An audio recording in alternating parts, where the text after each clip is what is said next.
Buenas tardes a todos y a todas, bienvenidos a esta charla que organizamos desde la Cátedra Libre Arturo Jaureche.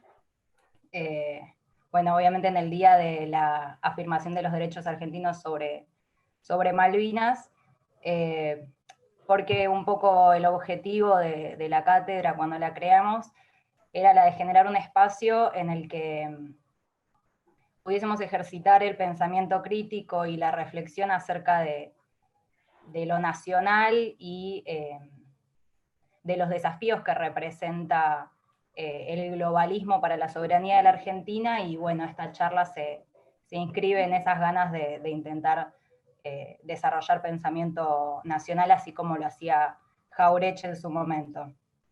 Antes de presentar a Sofi, les cuento que la idea después de su exposición es que abramos un espacio de preguntas y respuestas para debatir, así que para hacerlo bien ordenado, si quieren, si se les van surgiendo preguntas o reflexiones durante la exposición de Sofi, las pueden ir poniendo en el chat o ir pidiendo la palabra, así después vamos dándosela a medida que ya vamos llegando a la parte del final. Así que bueno, sin más, la presento a Sofi, a la doctora María Sofía Vasallo. Ella es doctora en Ciencias Sociales y magíster de Análisis del Discurso en la UBA, es licenciada en Comunicación Social de la Universidad de Córdoba, y también investigadora de muchos institutos que se los voy a nombrar porque no me los acuerdo todos, del Observatorio Malvinas de la Universidad de Lanús, del Instituto de Investigaciones y Documentación Histórica del Peronismo de la Universidad de La Matanza, investigadora del Instituto de Investigación y Experimentación en Arte y Crítica en la UNA. Así que bueno, le paso la posta ya a Sofi.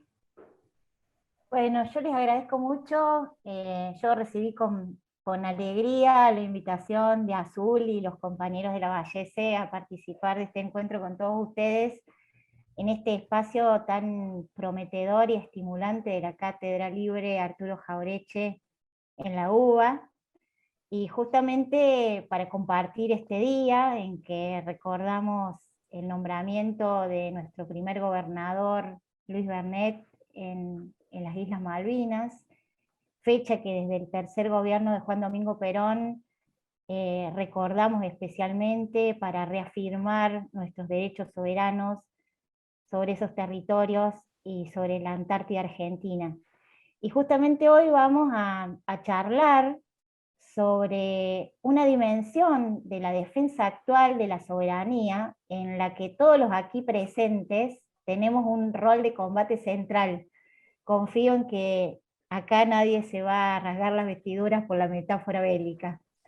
Nos vamos a referir a una disputa fundamental por la soberanía, que es la que se libra en los corazones y en las mentes de los argentinos, lo que llamamos la batalla cultural.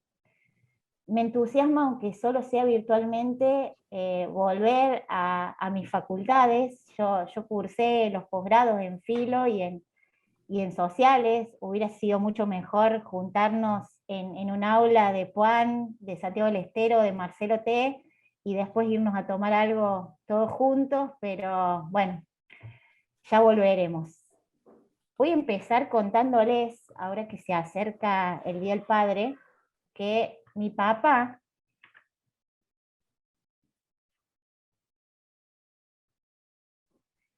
pobló mi infancia de historias, testimonios, imágenes, canciones de pueblos rebeldes, capaces de levantarse contra los mayores poderes de la tierra. A los 11 años me regaló este libro en el que Indira Gandhi dialogaba, mantenía diálogos epistolares con jóvenes de distintos lugares del planeta, y yo también le escribí, y ella me contestó. Fíjense, por esas cosas de la vida y de la historia, la carta de Indira Gandhi está fechada pocos días antes de la guerra de Malvinas. Eh, Junto con esta carta me mandó un montón de materiales sobre la India que alimentaron mi interés mi pasión por ese pueblo y por su lucha por la independencia. Por eso cuando a los 15 gané un concurso literario que tenía como premio un intercambio cultural de un año con cualquier lugar del mundo que yo eligiera, sin pensarlo mucho, me decidí por Calcuta, en la India, y hacia allí fui. A los 16, a los 16 me fui a Calcuta, cumplí 17 años allá. Viví con 3 familias distintas, cursé el último año del secundario en una escuela de élite, la Martinière for Girls, hice trabajo voluntario en los hogares de la Madre Teresa y pude recorrer el país. Y lo más importante es que esta experiencia me atravesó, pude constatar directamente las consecuencias indelebles de la dominación colonial británica sobre este pueblo. Desde entonces, los procesos emancipatorios, de transformación social, las diferentes maneras en que la rebeldía de las multitudes se manifiestan, han sido mis obsesiones.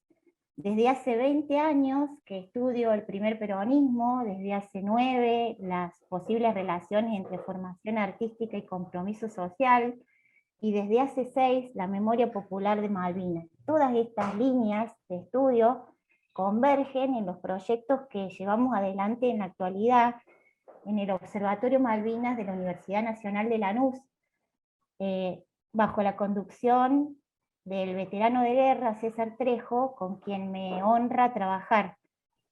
El Observatorio Malvinas nació en el año 2009 a partir del trabajo conjunto entre la universidad y la Comisión de Familiares de Caídos en Malvinas e Islas del Atlántico Sur. Articula el conocimiento producido académicamente con el que generan las organizaciones de veteranos y familiares, los ha acompañado en sus duelos personales, familiares y colectivos, y también con la producción de recursos y acciones que actualizan y proyectan hacia el futuro la defensa de la soberanía. Julio Cardoso, el fundador del observatorio, un pensador, artista nacional, dramaturgo, cineasta, escritor, lamentablemente ya no está entre nosotros. Justo esta semana se cumplió el 4º aniversario de su partida de este mundo. Se siente mucho su ausencia, pero nos ha dejado muy bien pertrechados y con un rumbo claro y definido. En el Observatorio Malvinas, además de proyectos de investigación, de cursos de formación docente, entre otros, tenemos películas, cortos, documentales, series, una muestra de artes visuales, un museo virtual, un manual, un cancionero, un programa de radio y hasta una obra de teatro. Muchos de estos recursos están disponibles en nuestros sitios institucionales, así que pasen, vean y sírvanse de lo que les sea de utilidad. Nuestros proyectos se inscriben dentro de la tradición metodológica de la investigación aplicada, de la investigación-acción participativa, es decir, se trata de comprender la realidad para intervenir en ella y transformarla. La UNLA tiene una singularidad, se define a sí misma como universidad urbana comprometida que asume un punto de vista nacional y latinoamericano. Nuestra rectora, Ana Jaramillo, es la primera promotora de la sustitución de ideas en lo cultural, pedagógico, en lo comunicacional y también respecto de los modelos jurídicos, económicos, políticos que nos quieren imponer. La UNLA toma los problemas de la comunidad como el motor fundamental para la producción de conocimientos, pero esto no es algo que simplemente se declara, sino que es fundamental a la hora de realizar los diseños curriculares, de definir el tipo de prácticas docentes, de investigación y de cooperación, e incluso de diseñar arquitectónica y paisajísticamente los espacios. En la UNLA los edificios se llaman Arturo Jaureche, como la Cátedra de Ustedes, Leopoldo Marechal, Hernández Arregui, Manuel Ugarte, Homero Mansi. Nada se llama Gino Germani en la UNLA. Y no es que sea una institución idílica, ni mucho menos, tiene sus contradicciones, sus tensiones y sus disputas, pero en la UNLA el pensamiento nacional no es una práctica clandestina, no es algo que uno tenga que disfrazar o enmascarar para engañar al sistema y de esta manera sortear las esclusas que regulan los flujos del campo académico.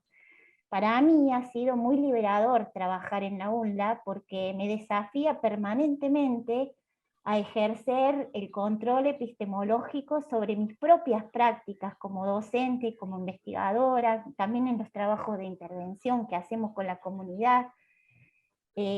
Todo el tiempo estamos revisando en qué medida, como parte del hábitus propio de cada campo disciplinar, asumimos como propios el punto de vista del opresor. También nos invita a insubordinarnos contra las corrientes hegemónicas en el campo de las ciencias sociales que resultan altamente convenientes a los intereses de la potencia ocupante de nuestras islas y nuestro mar en el Atlántico Sur. Mi mención anterior de Gino Germani no es simplemente una chicana.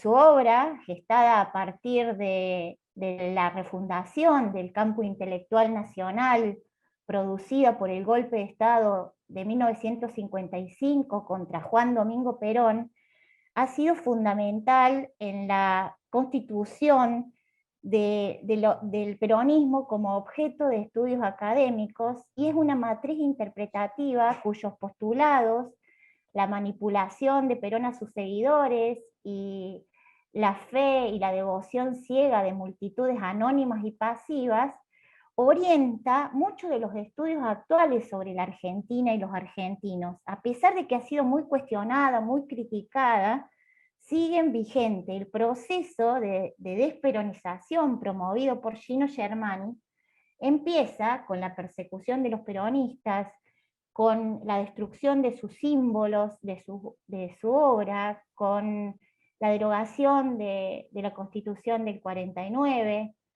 la proscripción que se extiende durante 18 años. Con mis investigaciones discuto esa matriz interpretativa de la relación entre Perón y sus seguidores, basada en la concepción del peronismo como totalitarismo vernáculo y en la heteronomía de las masas, en esta idea de las masas pasivas, subordinadas.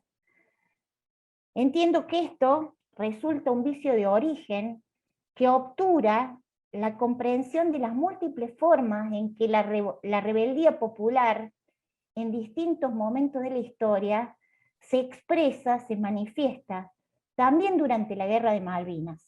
Contra esa larga tradición de ningunear al pueblo, me dediqué a estudiar la discursividad popular y su relevancia en la constitución de una cultura en sentido amplio, singulares modos de relación con los líderes, con los adversarios, con los compañeros, con el suelo y con el cielo, es decir, con la esfera de lo sagrado, con el pasado, el presente, el futuro de la Argentina. El campo teórico-metodológico del análisis del discurso, en tanto disciplina indicial en los términos de Carlo Ginzburg, me llamó la atención sobre estos fenómenos periféricos, marginales, no siempre considerados, más bien invisibilizados, estas voces ignoradas, resultaban muy relevantes y además me proveyó de instrumentos para analizarlos en profundidad. El análisis de las voces y las expresiones populares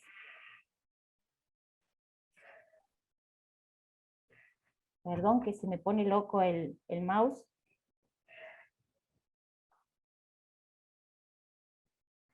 Estas voces populares, tanto las que dialogan con Perón y Eva Perón en momentos cruciales del primer peronismo, como las de los combatientes que protagonizan la recuperación de las Islas Malvinas en 1982, y la de las multitudes que colman las plazas durante el conflicto bélico, y también las que en la actualidad expresan y actualizan la memoria de Malvinas, constituyen en diferentes géneros discursivos modos en que los argentinos se pronuncian, y no solo para vivar o corroborar, sino también para discutir, para resistir, para revelarse como sujeto protagonista de la historia.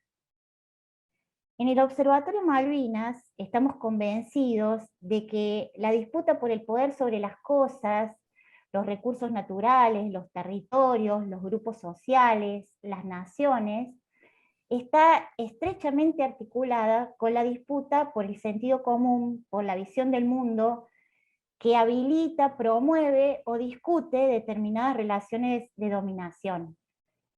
Hoy nos vamos a referir a una dimensión fundamental, que es lo que en relaciones internacionales se llama poder blando, y que en otras ciencias sociales relacionamos con el poder simbólico. Vamos a hablar específicamente de lo que se ha dado en llamar desmalvinización, y a la propuesta de deconstruir a los héroes, que incluye: con el nombre de poder blando se designa la capacidad de un Estado de hacer que otro asuma como propios sus objetivos y actúe en función de ellos. Gran Bretaña es la potencia colonial que mejor ha desarrollado el poder blando en sus semicolonias y sus colonias. Como explica Frantz Fanon, uno de los secretos de la dominación colonial consiste en entrenar al colonizado en pensarse y verse a sí mismo a partir de los ojos del colonizador.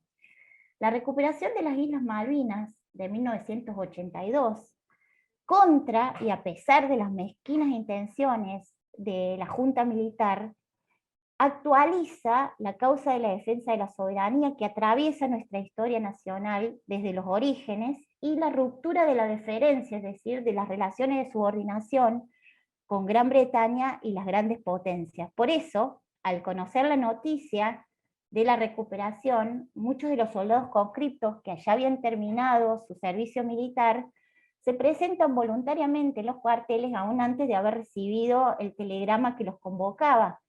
Los grupos de presos políticos en las cárceles de la dictadura se ofrecen también como voluntarios para ir a combatir, y como no prospera ese ofrecimiento, organizan bancos de sangre para asistir a los heridos. Los grupos de exiliados de América Latina y España realizan acciones para manifestar su apoyo a esa recuperación territorial sin claudicar en la lucha contra la dictadura. La Confederación General del Trabajo, liderada por Saúl Ubaldini, que se había manifestado el 30 de marzo por paz, pan y trabajo contra el gobierno, y había sido duramente reprimida por eso, vuelve a manifestarse el 2 de abril, esta vez para apoyar la recuperación territorial y para reclamar el respeto a la soberanía popular en Argentina y en todo el continente. De esta manera, las organizaciones políticas, gremiales, sociales, después de muchos años, vuelven a recuperar la calle, la plaza, se encuentran, celebran ese reencuentro y se manifiestan como protagonistas activos del momento histórico. Como señala Enrique Oliva, quien en ese momento era corresponsal en Londres, durante las 10 semanas que duró la guerra, la Argentina se unió como nación, conmovió al mundo y conquistó la admiración de pueblos de la tierra en una lucha heroica y desigual contra el colonialismo. En ese año, durante los actos del 1 de mayo, en distintos países del mundo, aparece la bandera argentina. En las embajadas de Perú, Cuba, Panamá, Venezuela, se presentan voluntarios para ir a combatir junto a los soldados argentinos. También en Caracas realizan un apagón en repudio al hundimiento del crucero General Belgrano. Los españoles marchan a favor de la Argentina bajo la consigna "Gobierno gallina, aprendan de Argentina". En el observatorio nosotros consideramos, estamos convencidos de que es la actualización histórica en la acción popular la que convierte esa mezquina maniobra de un dictador en una misión colectiva anticolonial. Los británicos lo advierten a esto de inmediato y actúan en consecuencia. El 5 de abril, en una entrevista, Margaret Thatcher dice: si este tiene éxito, habrá otros ejemplos en otro lugar. Sin eufemismos, Winston Churchill nieto avisa: a los argentinos hay que revolcarlos en la humillación para que nunca jamás piensen en pretender territorio británico. Y el vocero de la Thatcher afirma: hay que lograr que hasta los niños no vuelvan a pensar más en las Falklands, imponiéndoles el pago de esta loca aventura.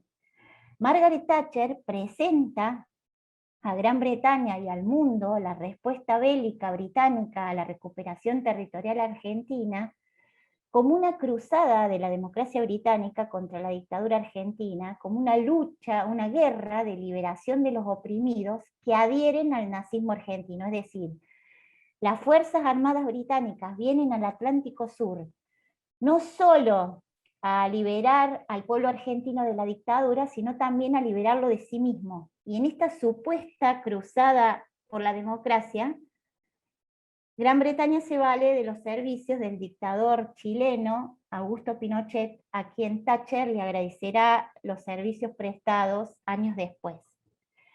En el Observatorio Malvinas estudiamos los orígenes británicos de lo que Fernando Cangiano, veterano de guerra, psicólogo y profesor de metodología de la investigación en esta misma casa, en Sociales, que no se cansa de destacar que en esta facultad se estudian conflictos bélicos de los rincones más remotos del mundo, y que Malvinas es una de las guerras más invisibilizadas y olvidadas en los diseños curriculares de las ciencias sociales que se estudian acá. Bueno, él habla de las sonceras sobre Malvinas, que serían, en el sentido de Jaureche, en la tradición jaurechana, serían los supuestos integrados al sentido común de los argentinos, a partir de los cuales los habitantes del país invadido asumen como propio el punto de vista de la potencia invasora.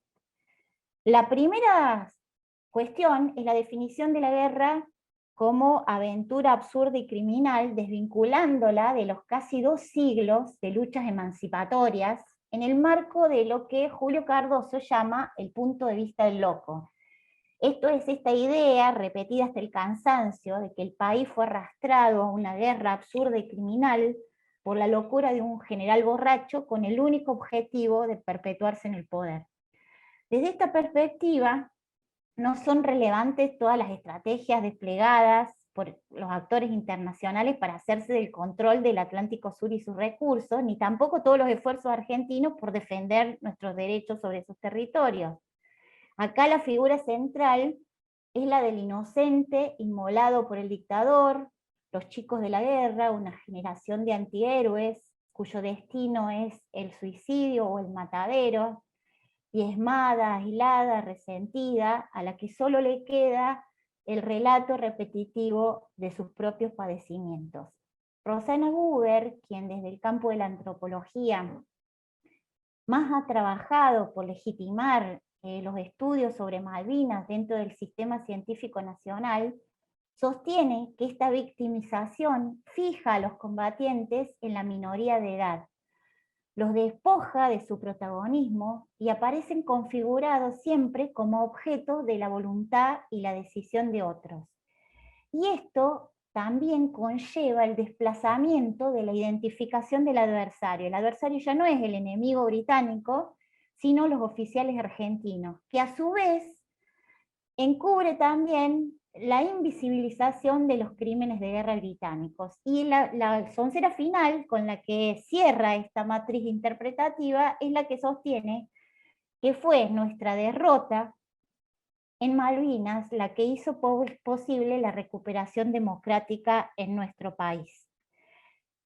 Este modelo de las víctimas y el punto de vista del loco no solo opera sobre la interpretación de la guerra, sino que apunta a desmontar, a desarticular, a neutralizar el concepto, la tradición y la experiencia de nación y la idea de héroes que lleva implícita, que incluye.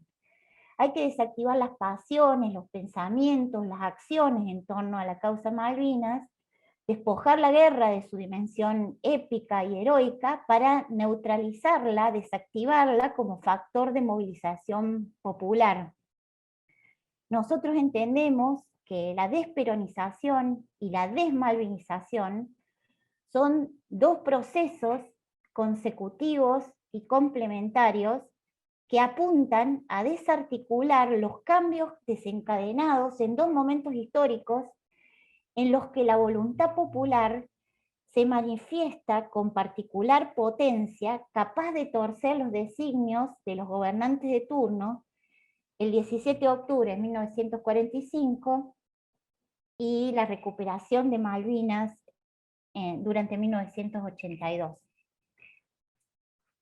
La desmalvinización tiene profundas consecuencias materiales, políticas, económicas. Fue un factor clave para restablecer las relaciones diplomáticas, con las relaciones bilaterales con Gran Bretaña. En 1990, durante el gobierno de Carlos Menem, se firmaron los tratados de Madrid, que propiciaron, que fueron altamente favorables a Gran Bretaña y produjeron el desmantelamiento del sistema de defensa nacional.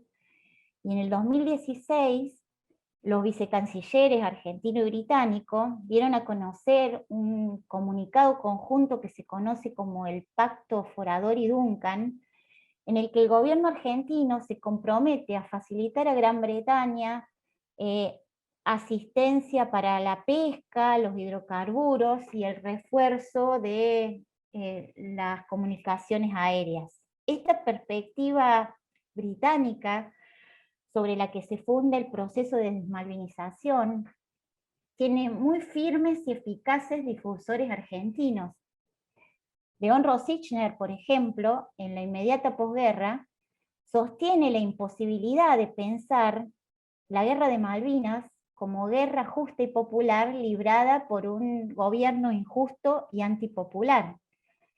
La guerra limpia de Malvinas es para él la otra cara de la guerra sucia que ese mismo régimen libró contra la mayoría de una sociedad que solo por un fatal error pudo apoyarlo en su aventura absurda. Desde esta perspectiva, Malvinas es exclusivamente el nombre de un conjunto de crímenes. En esta línea se ubican las producciones audiovisuales como Los chicos de la guerra e Iluminados por el fuego, realizada a partir del libro del ex soldado combatiente Edgardo Esteban, actual director del Museo Malvinas, y dirigida por Tristán Bauer, actual ministro de Cultura de la Nación.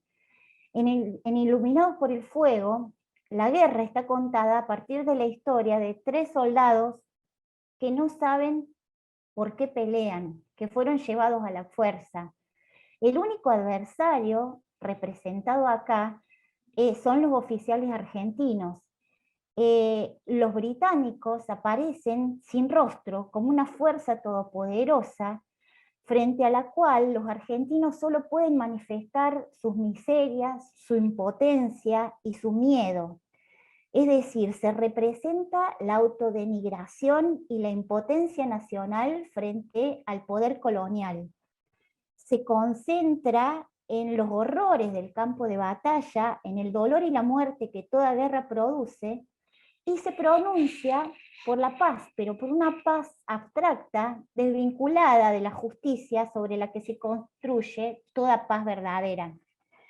En el año del 30 aniversario de la guerra, un grupo de intelectuales, periodistas y artistas reconocidos publican un documento titulado Malvinas, una visión alternativa, en la que se refieren a la trágica aventura militar de 1982, a la cuestión Malvinas como un tema menor en la agenda pública nacional, a la necesidad de reconocer el punto de vista de los isleños y de abandonar la agitación de la causa Malvinas. Además, exigen la crítica pública al amplio apoyo popular que tuvo la recuperación de Malvinas y configuran a los conscriptos combatientes como víctimas principales de la sociedad argentina.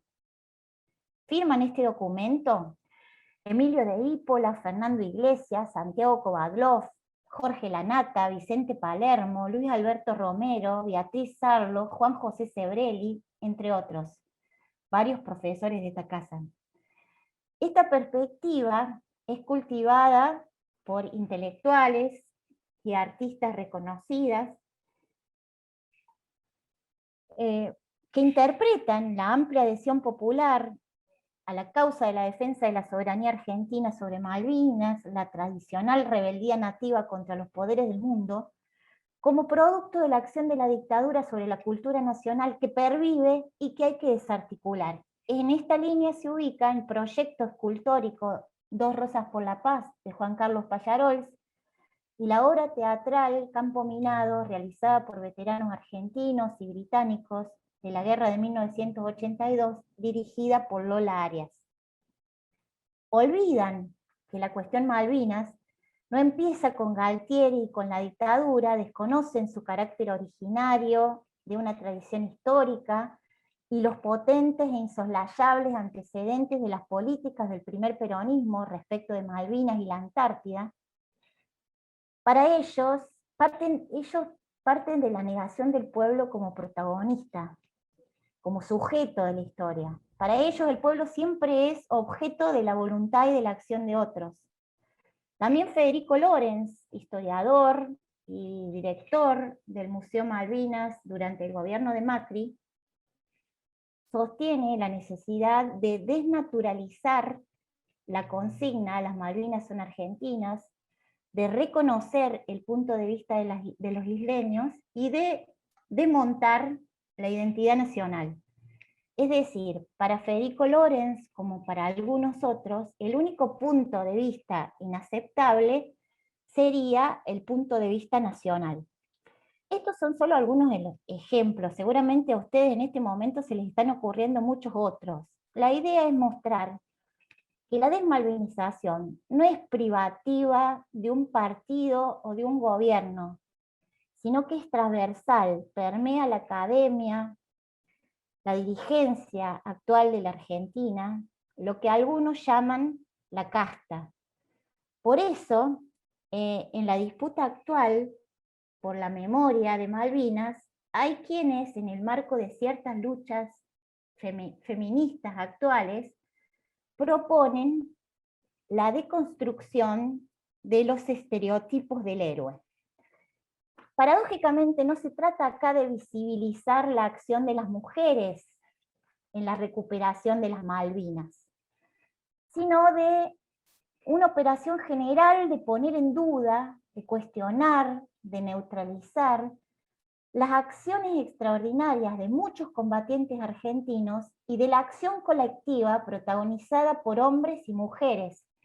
Se trata, una vez más, de reemplazar el estereotipo del héroe por el estereotipo de la víctima, de desplazar la identificación del adversario, que no es ya el usurpador británico, sino la violencia patriarcal asociada exclusiva y estrictamente a la dictadura militar.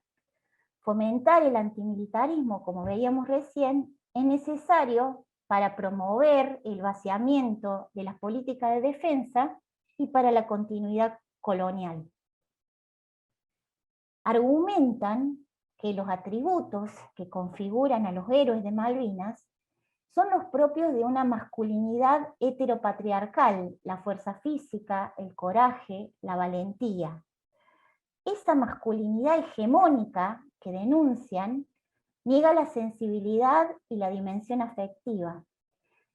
Pero los atributos que miles de argentinos reconocen en los combatientes de Malvinas no se encasillan en esas categorías. Los héroes, consagrados popularmente como tales, tienen rasgos heterogéneos, son valientes, fuertes, tienen coraje, pero también espiritualidad, sentido de la trascendencia, solidaridad, astucia, generosidad, empatía y amor. Muchos argentinos saben que para enfrentar a un adversario como Gran Bretaña es necesaria una sólida fortaleza física y espiritual. Las acciones heroicas, individuales y colectivas de los combatientes argentinos durante la guerra no son un invento de algunos adoradores de las balas. Están documentadas, hay testigos, testimonios, incluso han sido reconocidos por los propios adversarios británicos. Son poderosos hechos históricos que tienen un gran potencial movilizador. Y eso es lo que proponen desmontar, porque la comunidad, la nación, el pueblo argentino, unido contra su adversario histórico, produce miedo, incomoda. Estos héroes, surgidos de entre el común de los mortales, producen admiración, respeto, afecto, identificación, orientan concepciones y acciones. No se trata acá de héroes mitológicos o literarios, sino de héroes históricos que traccionan el curso de la vida en común y encarnan en sus actos heroicos la esperanza de la comunidad nacional acerca de su propia capacidad para rebelarse frente a los invasores y para realizar un proyecto soberano. Por eso son héroes incómodos, molestos, a los que se propone deconstruir, desarticular para neutralizar. Y nadie se hace héroe a sí mismo, ni nadie es héroe solo por sus características extraordinarias o sus acciones extraordinarias, sino que alguien se convierte en héroe en la medida en que otros lo reconocen como tal. Por eso, cuando se propone deconstruir a los héroes, no solo se atenta contra ellos, sino también contra la comunidad que se reconoce en ellos y que los ha consagrado popularmente como tales. En la Guerra de Malvinas se caracterizan como heroicas muchas acciones individuales, pero también la acción colectiva nacional que es reconocida y configurada como una gesta. Los cultores de la autodenigración nacional, los promotores de la desintegración de la Argentina, pretenden negarnos el derecho a tener héroes, a reconocernos como herederos de una tradición, partes de una comunidad, y a reivindicar esa identidad. Pero la pertenencia a colectivos de distinta magnitud es algo que es inherente a la condición humana. Paradójicamente hay algunos de los que más defienden la identidad de las minorías, son los que más se empeñan en desmontar la identidad de las naciones. Por eso yo entiendo que lo que se dirime acá no es una disputa entre cierto feminismo posmoderno y el patriarcado, sino que una vez más la gran encrucijada nacional es liberación o dependencia, la lucha por la igualdad, por la justicia, para todos los que habitamos este suelo, es necesariamente anticolonial. En relación a las voces de los combatientes de 1982, hay un gran déficit. A diferencia de lo que ha ocurrido con las víctimas del terrorismo de Estado, que han sido reconocidos por los organismos oficiales como esenciales en la búsqueda de justicia y también para la comprensión de la historia, en el caso de los combatientes de Malvinas, sus voces durante muchos años fueron sustituidas por las de expertos. Gran parte de la población, de los combatientes, tiene actualmente entre 58 y 59 años de edad. muchos sufren patologías que los ubican en los grupos de riesgo de la pandemia, muchos otros han fallecido, y todos los días, todas las semanas, se mueren, y con cada uno que muere, sin dejar registrado su testimonio de su experiencia en la guerra, se desaparece una parte de la historia que es irrecuperable. Por eso la recuperación, la sistematización de los testimonios de los protagonistas es una tarea prioritaria, urgente e imprescindible. La historia de vida de los combatientes es parte del patrimonio de la comunidad nacional que requiere ser registrada, documentada, preservada. Muchos de ellos no han tenido la oportunidad de brindar su testimonio públicamente, o lo han hecho en grupos muy reducidos. Saben que han participado de un acontecimiento histórico de gran trascendencia y están dispuestos y necesitan compartir esa experiencia con los argentinos y dejarla para las próximas generaciones. Dentro de esta población, un grupo que requiere particular atención es el de las mujeres que participaron de la recuperación, y también la de las mujeres que acompañaron y que fueron sostén fundamental para los combatientes: las madres, las esposas, las novias, las rezadoras, las escritoras de cartas.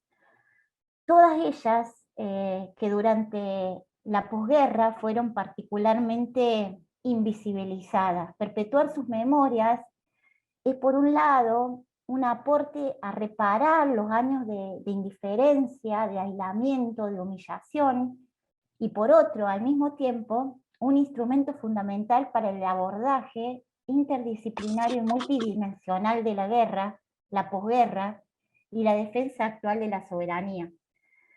De esto se ocupa nuestro compañero Juan Natalicio en su programa de radio, el programa de radio El Observatorio, en la radio de la universidad, los sábados de 12 a 14. Y como él, hay muchos investigadores, organizaciones de veteranos, de familiares, y ahora la potente movilización actual de los hijos de los combatientes, que se ocupan de este trabajo de registro de los testimonios, pero queda mucho por hacer. En principio a mí se me ocurren, y con esto voy cerrando, dos grandes desafíos que nosotros podemos asumir en la actualidad,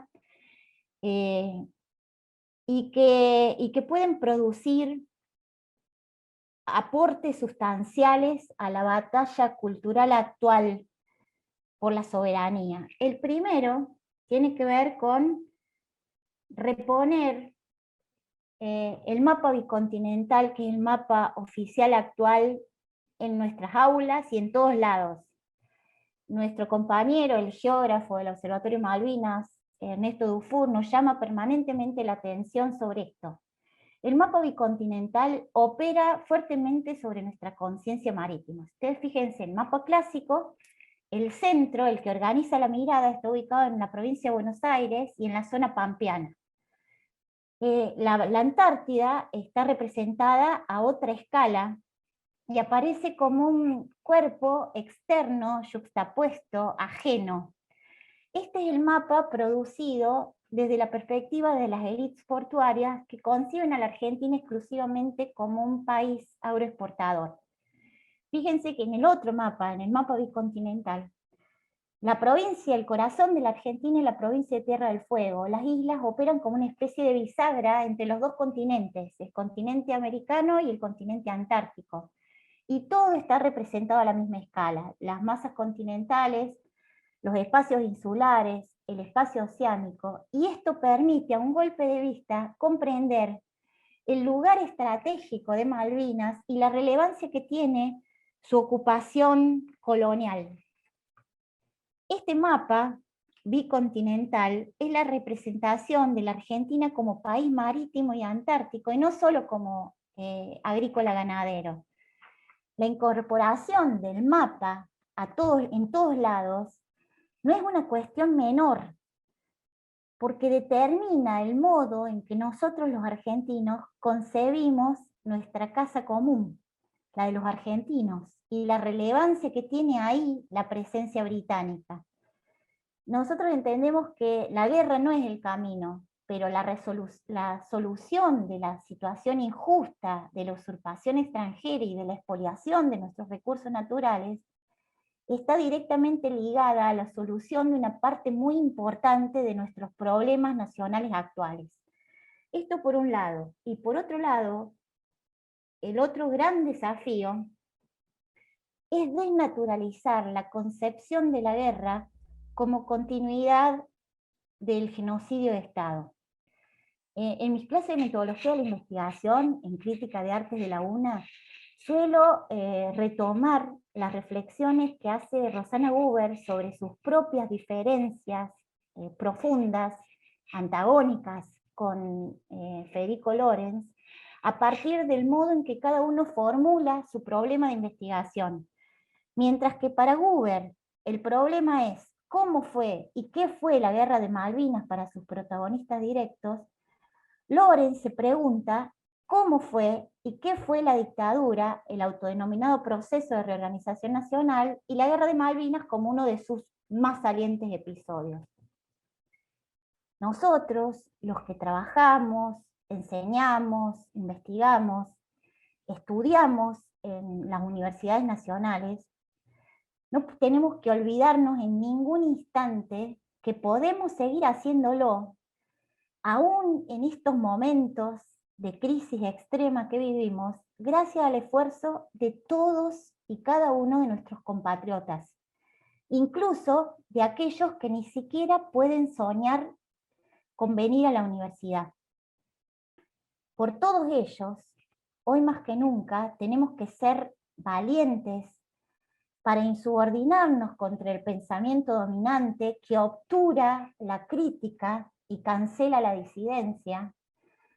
Animémonos a revisar en qué medida hemos asumido como propio el punto de vista del opresor, que no nos confundan, no seamos instrumentos de la ambición de los que se creen los dueños del mundo, seamos libres, no nos dejemos disciplinar por las corrientes hegemónicas que resultan altamente convenientes a la potencia ocupante. El pensamiento crítico, como decía la compañera Azul al principio, es para nosotros una misión y un deber, y muy especialmente para los que somos de ciencias humanas y sociales. Seamos capaces de poner nuestros conocimientos y competencias producidos en las universidades nacionales al servicio de la puesta en marcha de un proyecto nacional que nos saque de esta profunda crisis en la que estamos sumergidos.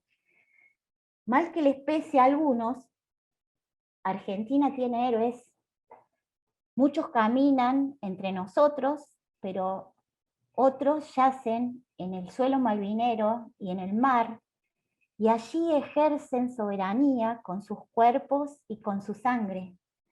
Allí quedó también nuestro maestro soldado, Julio Cao, que fue a pelear como voluntario, a pesar de que su esposa estaba embarazada, y lo hizo con la convicción de que él como maestro no iba a poder enseñarles a sus estudiantes de primaria sobre las gestas de la independencia protagonizadas por San Martín y Belgrano, si él en el momento en que la patria lo necesitaba no asumía el rol protagónico que debía asumir.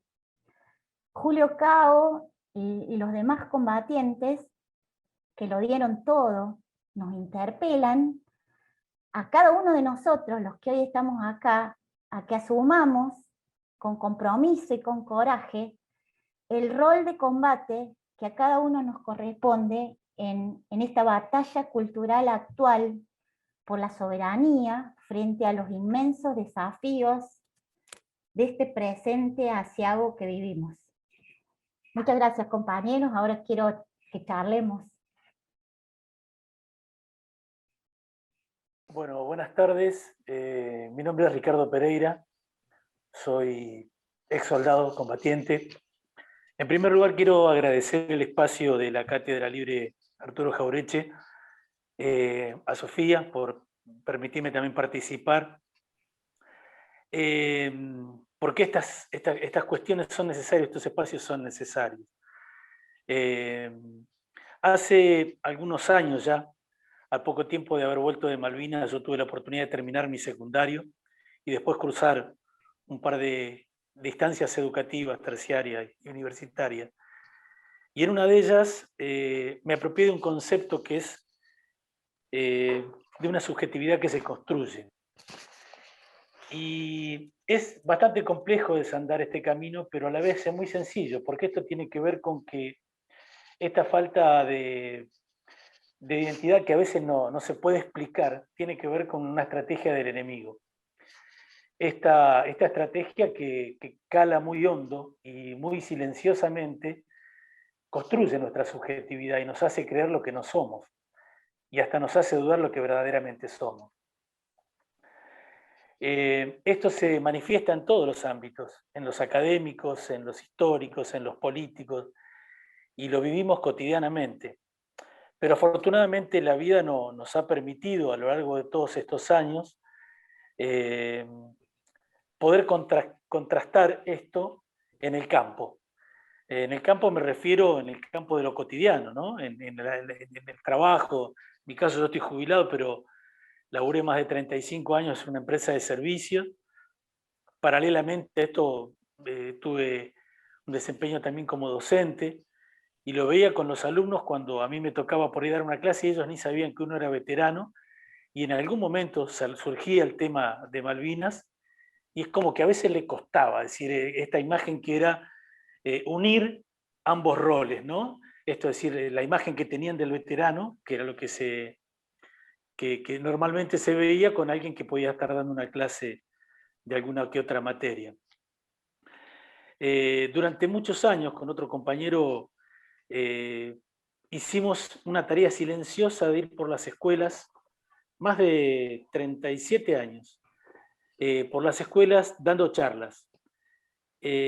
Y siempre con mi compañero Carlos Retamar siempre decimos que jamás derramamos una gota de sangre en las charlas. Siempre tratamos desde los jardines de infante que nos ha tocado, como en las universidades, generar un espacio de reflexión. E ir un poquitito más allá de lo que se veía cotidianamente, que por ahí era, pasaron hambre, tuvieron frío. Esto que se logró instalar también y calar hondo desde la subjetividad. Yo celebro enormemente el espacio del Observatorio Malvina, donde hay compañeros como César Trejo, como Sofía, como Juan Natalicio, porque me parece que son necesarios. Y a la vez también llamo a que todo aquel que esté comprometido con la causa Malvina tema de preguntarle a un veterano, porque esto nos pasa cotidianamente que en estos últimos años, cuando se empezó a revertir esta imagen del veterano de Malvinas, la gente por ahí se acerca y te dice gracias. Por ahí se acerca y no sabe cómo saludarte. Lo hablábamos cercano al 2 de abril con Juan, ¿no? Con Juan Natalicio. Esto de qué sentís, cómo celebrás, conmemorás, qué haces un 2 de abril. Yo particularmente siempre trato de llegar a todas las edades y últimamente me ha pasado, y quizás hasta por una cuestión de cercanía de edad con los centros de jubilados, ¿no?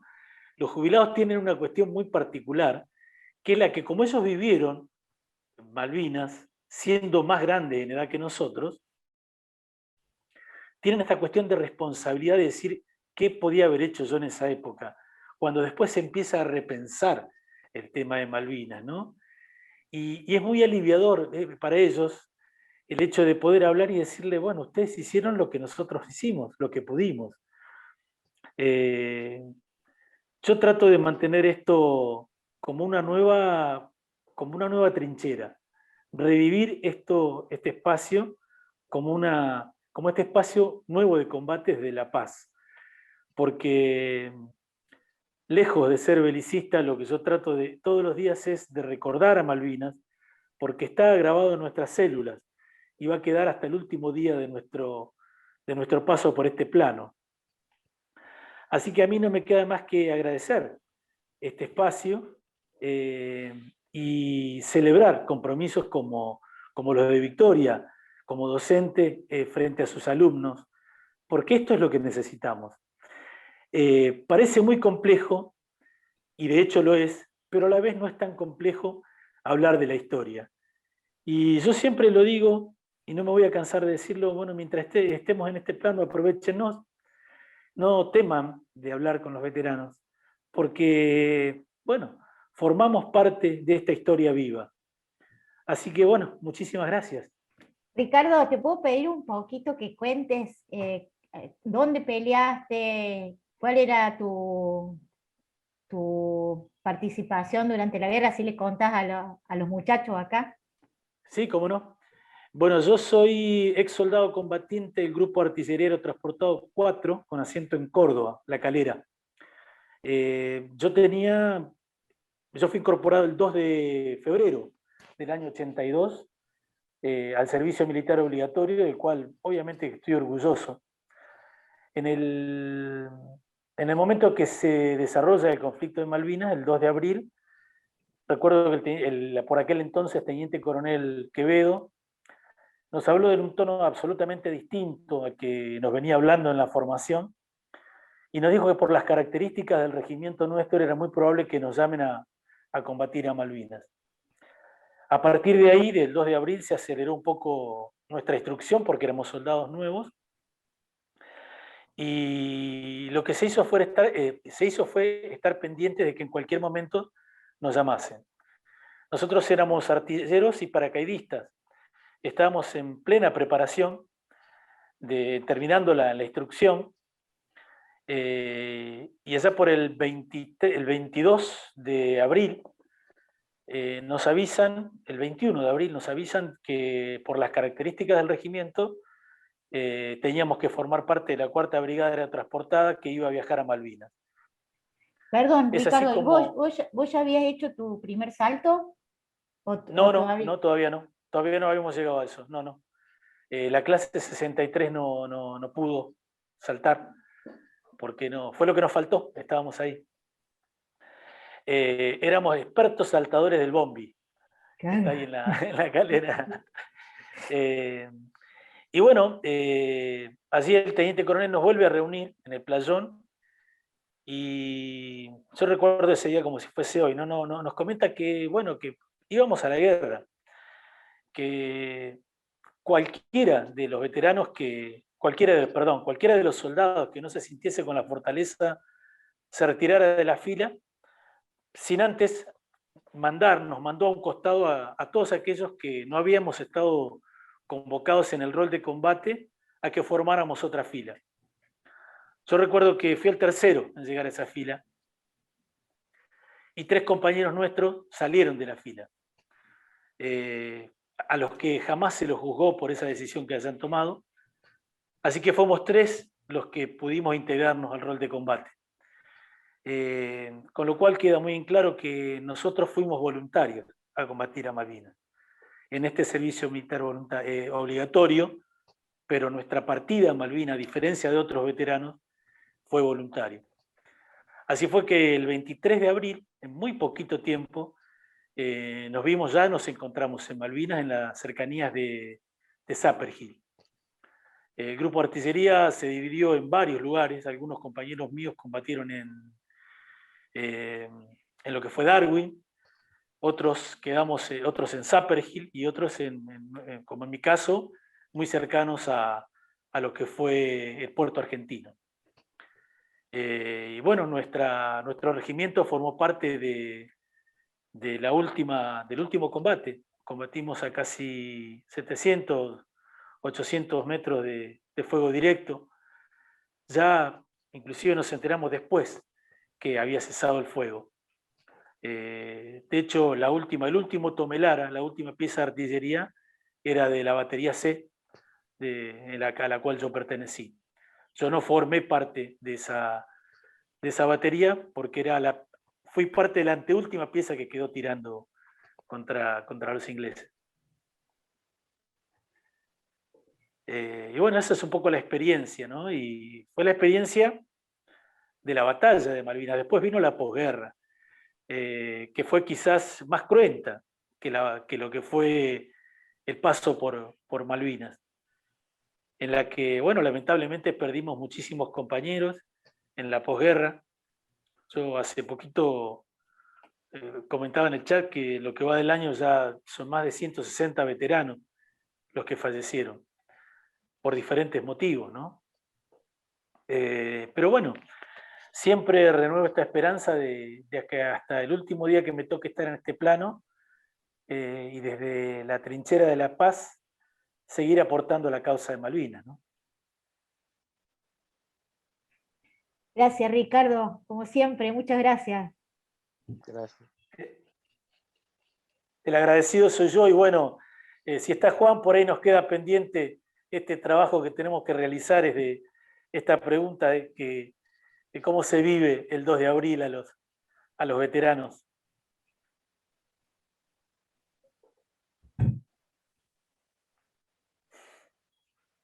Están callados, ¿viste? Es raro, están callados. Está callado. Muchas gracias, Ricardo.